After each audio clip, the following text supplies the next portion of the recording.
Ito ang GMA Regional TV News. Dagdag ayuda ang panawagan ng ilang magsasaka sa Isabela na isa sa mga probinsyang isinailalim sa state of calamity dahil sa epekto ng matinding init. Sa datos po ng Department of Agriculture Region 2, mahigit 40% ang pinsala sa kabuuang ani ng mga mais sa probinsya dahil halos walang ulan.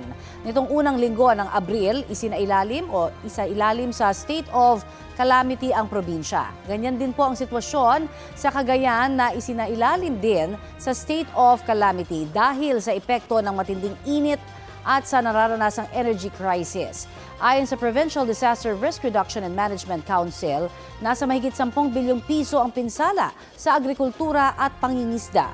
Halos nagkabitak-bitak naman na ang lupa sa Barangay Santa Remedio sa Bulan, Sorsogon dahil sa matinding init at kakulangan sa supply ng tubig. Nawala na ang lubluban ng mga kalabaw at natuyo na rin ang ilang creek. Ayon sa Pag-asa, nakararanas ngayon ng drought o tagtuyot ang Isabela habang dry spell naman sa Cagayan at Sorsogon.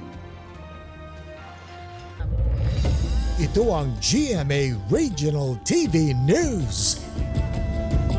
Patay ang isang batang babae sa Cagayan de Oro City matapos mabangga.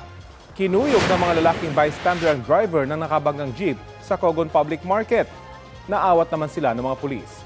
Ayon sa Traffic Enforcement Unit ng lungsod, nawala ng preno ang jeep kaya nabangga nito ang tumatawid na biktima. Bago pa ang aksidente, napansin na umano ng nakabanggang driver na may aberya sa preno ng jeep. Nasa impounding area na ngayon ang jeep. Tumanggi magbigay ng pahayag ang driver na maharap sa reklamong reckless imprudence resulting in homicide. Ito ang GMA Regional TV News. Dalawa ang patay sa salpukan ng isang SUV at isang truck sa Tupi, South Cotabato.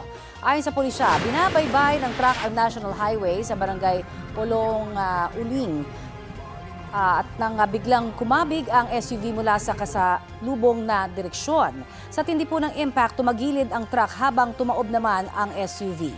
Dead on arrival sa ospital ang dalawang sakay ng SUV na naipit sa loob.